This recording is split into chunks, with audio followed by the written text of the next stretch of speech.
नमस्कार दोस्तों, S2O के स्टडी में आप सभी लोगों का एक बार पुनः स्वागत है।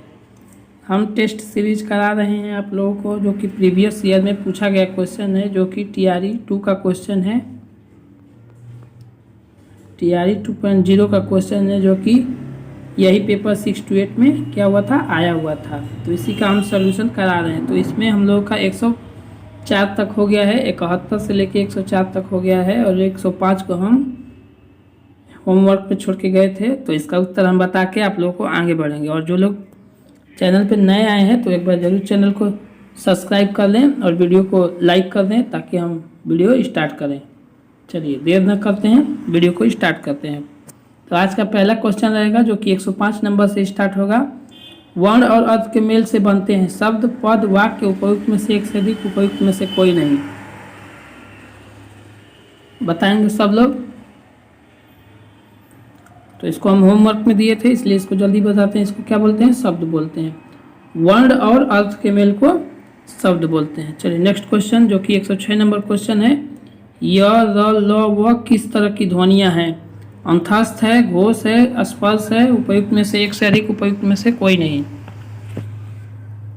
दोस्तों हम भी BPSC वाले टीचर हैं, BPSC टीचर हम खुद हैं, और हम हिंदी से 6 to 8 के टीचर हैं। तो वही आप लोग को हम हिंदी पढ़ा रहे हैं। जो भी हिंदी प्रीवियस ईयर में आया है या जो आने वाला है, उसको हम अपने एक्सपीरियंस से आप लोगों को बताते हुए चलते हैं कि कौन सा इम्पोर्टेंट है, कहाँ पे क्या गलतियाँ हुई थी जो कि आप लोग न करेंगे, और आयोग क्या गलती किया है और उसको कैसे हैंडल करना है एक से अधिक वाले को, और कैसे मैनेज करना। तो ये आपको हम ज़रूर बताते हुए चलेंगे। देखिए इस क्वेश्चन का आंसर होना चाहिए य, र, ल, व किस प्रकार की ध्वनि है।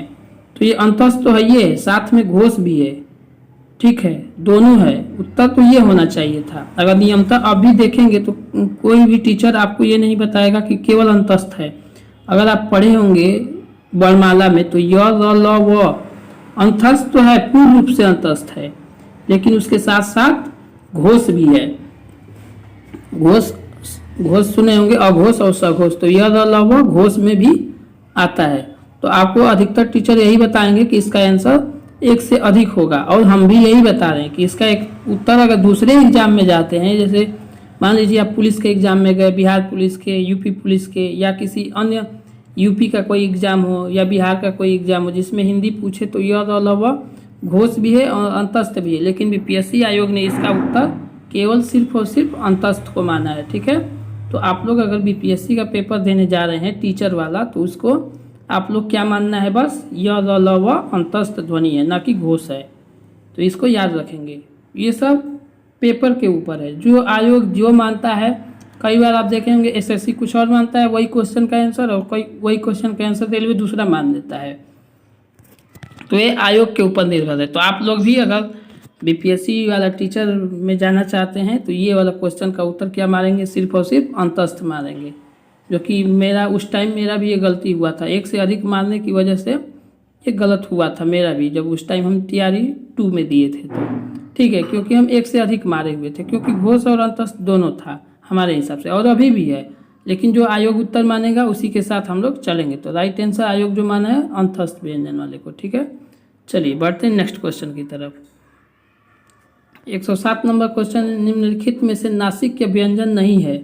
न, र, य उपयुक्त में से एक से अधिक, उपयुक्त में से कोई नहीं। जल्दी से जवाब देंगे सब लोग। नासिक के व्यंजन जो कि नाक से बोला जाता हो, वो बताना है कि नहीं है। तो इसमें कौन सा नहीं है? तो य वाला नहीं है। य वाला क्या है? नहीं है। बाकी वो दोनों क्या है? नासिक के व्यंजन है। र और न, ये सब क्या है? नासिक के व्यंजन है। नेक्स्ट क्वेश्चन देखते हैं हम। 108 नंबर क्वेश्चन है। रहीमन पानी राखिए, बिन पानी सब सून, पानी गए न उबरे, मोती मानुष चून। इस उदाहरण में कौन सी सब शक्ति है? लक्षणा है, व्यंजना है, अभिधा है, उपयुक्त में से एक से अधिक, उपयुक्त में से कोई नहीं। दोस्तों लोग आप लोग कमेंट करते हुए चलेंगे। जो क्वेश्चन का आंसर देख रहे हैं वैसे डायरेक्ट लिखिए कि इस क्वेश्चन का आंसर ये होगा। जैसे 108 का आंसर दे रहे हैं तो 108 लिख के, जो भी आपके हिसाब से आंसर A है, B है, C है, जो भी देना है उसको लिख के आप कमेंट में ज़रूर दीजिए, ठीक है। इसका राइट आंसर हो जाएगा आप लोगों का option number B. Option number B क्या हो जाएगा? रहीमन पानी राखिए बिन पानी सब सून, मोती गए न उबरे मोती मानुष चुन।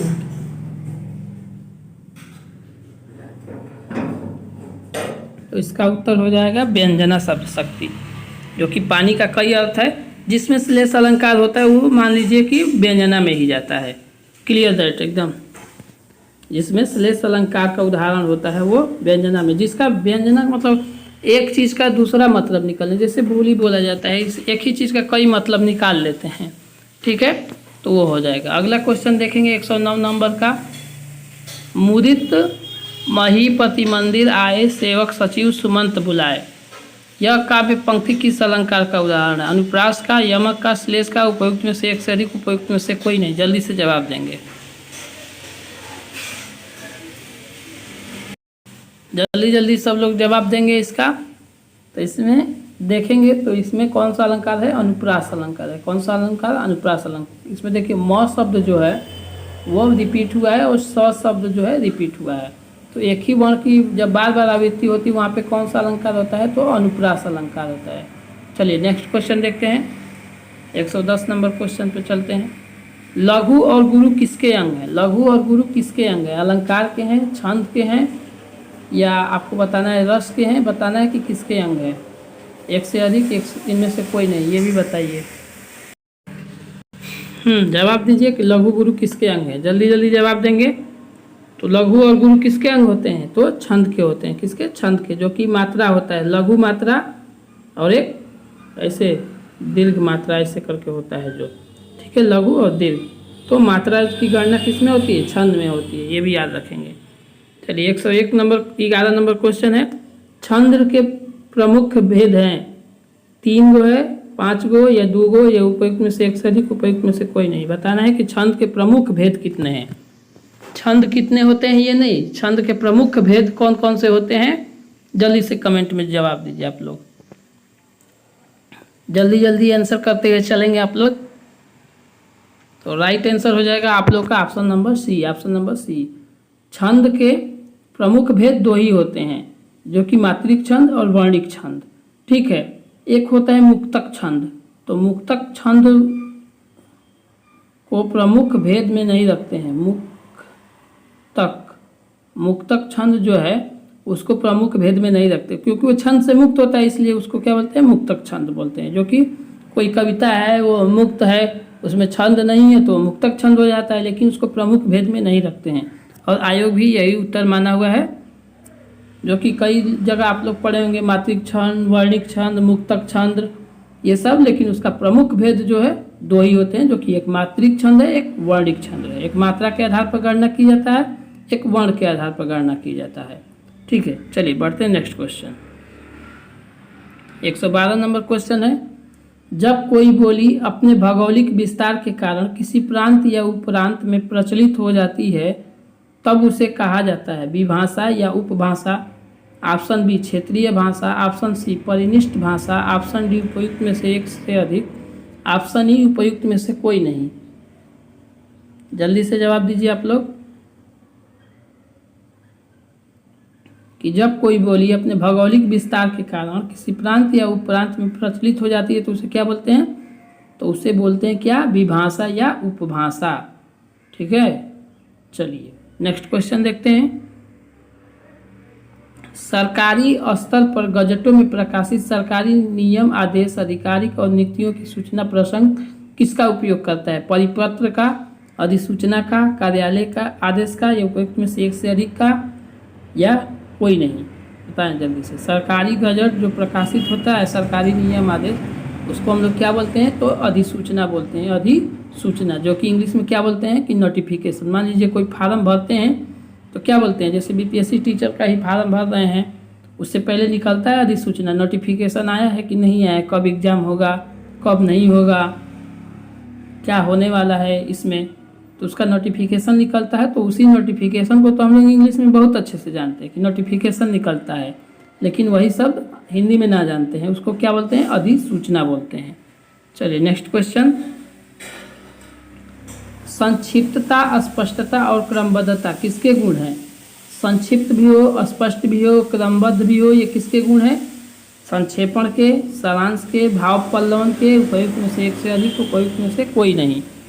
तो जवाब देंगे आप लोग।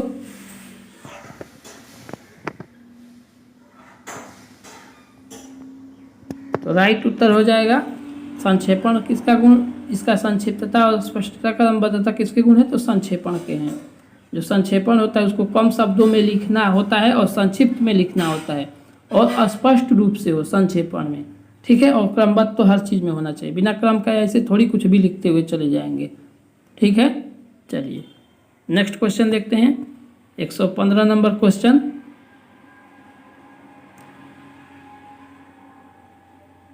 असमंजस में मन उलझना के लिए एक शब्द क्या है? असमंजस में मन उलझना के लिए एक शब्द क्या है? कर्तव्यनिष्ठ या किम कर्तव्य विमूढ़ या कर्तव्यशील? एक से अधिक, उपयुक्त में से कोई नहीं। असमंजस में मन उलझना के लिए एक शब्द बताइए। तो इसके लिए एक शब्द है किम कर्तव्य विमूढ़ होना, ठीक है। Right answer option number B हो जाएगा, ठीक है। चलिए नेक्स्ट क्वेश्चन देखते हैं। इनमें से कौन आदिकालीन जैन साहित्यकार है? नरपति नाल्हा, नागार्जुन, चरपट। उपयुक्त में से एक से अधिक, उपयुक्त में से कोई नहीं। इनमें से कौन आदिकालीन जैन साहित्यकार है?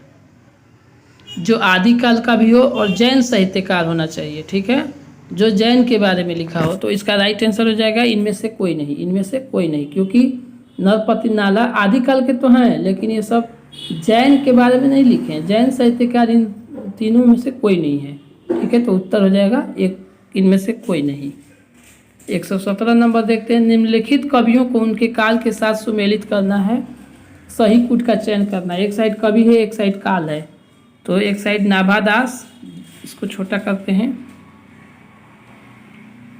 और कूट मिलाइए, देखिए कूट भी हो गया, कवि और शब्द दिखने लगा। तो चौथा ऑप्शन से मतलब ही नहीं है आपका। चलिए जल्दी से बताइए। नाभादास, चंद्रबरदाई, बद्री नारायण चौधरी, प्रेम घन, केशव दास। इधर आदिकाल, रीतिकाल, भक्तिकाल, आधुनिक काल। जल्दी से बताएंगे। कूट मिलाइए। देखिए ऐसे तो डायरेक्ट मिला सकते हैं लेकिन इसके हिसाब से मिलाना है, देख के, ऐसे नहीं कुछ भी भरते हुए चले जाएंगे। राइट आंसर इसका आपका बी वाला होगा। एक का तीसरा नाभादास जो है कौन सा है? भक्ति काल के कवि हैं, ठीक। चंद्रबरदाई किसके हैं? तो चंद्रबरदाई जो है आदिकाल के कवि हैं। तो ये पहला का तीसरा, बी का पहला। और देखिए दूसरे एग्जाम में क्या होता है कि एक दो मिल गया चलो मार देते हैं आंसर, लेकिन इसमें ऐसा गलती कभी नहीं करना है, चारों को मिलाना है। हो सकता है कोई आंसर ना हो, एक इनमें से कोई भी नहीं तो हर ऑप्शन में है, तो इसको ऐसी गलती नहीं। पहला का तीसरा जो मिलाएंगे, ए का, बी का आदिकाल, और केशव दास को बताएंगे। केशव दास किसके हैं? तो रीतिकाल के हैं, और प्रेमघन आधुनिक काल के हैं, ठीक है। तो ये चारों को मिला के चेक कर लेंगे कि चारों है कि नहीं है। नहीं ऐसा हुआ कि इधर उधर हुआ फिर वो एक, इनमें से कोई नहीं भी उत्तर हो सकता है। तो राइट आंसर बी होगा, ठीक है। चलिए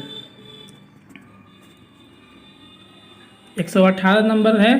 निम्नलिखित रचनाओं में को उनकी विधा के साथ सुमेलित करें तथा सही कूट का चयन करें। ये भी वही है, एक साइड रचना दिया है, एक साइड विधा दिया हुआ है, और आपको बताना है कि कौन किससे मैच करेगा। यशोधरा, रश्मिरथी, बिहारी सत्सई, रामचरितमानस, मुक्तक काव्य, चंपू काव्य, महाकाव्य, खंड काव्य।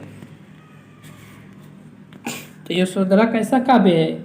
यशोधरा चंपू काव्य है, ये याद रखिएगा। रश्मिरथी जो है पढ़े होंगे, रश्मिरथी, तो ये खंड काव्य है। चौथा में बिहारी सत्सई एकदम मुक्तक है, ये तो पता होना चाहिए, पहला में मिलेगा। और रामचरितमानस कैसा है? तो रामचरितमानस महाकाव्य है, तो पढ़े ही होंगे। तो right answer option number C हो जाएगा। ए का दूसरा, बी का चौथा, सी का पहला और डी का तीसरा हो जाएगा। चलिए नेक्स्ट क्वेश्चन देखते हैं।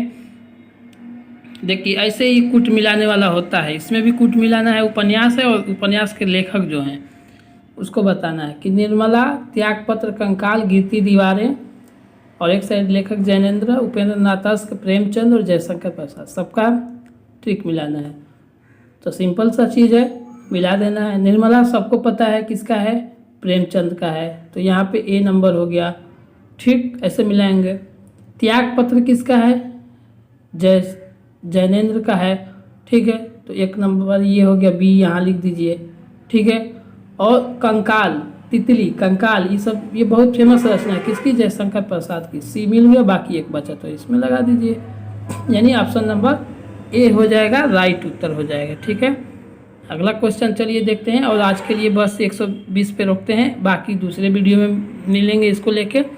इसको बताइए कि आचार्य रामचंद्र शुक्ल हिंदी साहित्य के इतिहास के आधुनिक काल का नामांकन क्या किया था, आधुनिक काल को क्या नामांकन किया था?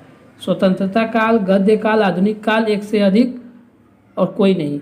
इसका जवाब आप लोगों को कमेंट बॉक्स में बता देना है, और इसको हम जब कल वीडियो लेके आएंगे तो उसमें आपको आंसर इसका बता के तब आगे बढ़ेंगे, ठीक है। तो आज की वीडियो में इतना ही रहने देते हैं दोस्तों। जो लोग नए आए हैं चैनल को जरूर सब्सक्राइब करें, वीडियो को लाइक करें, शेयर करें दोस्तों के पास,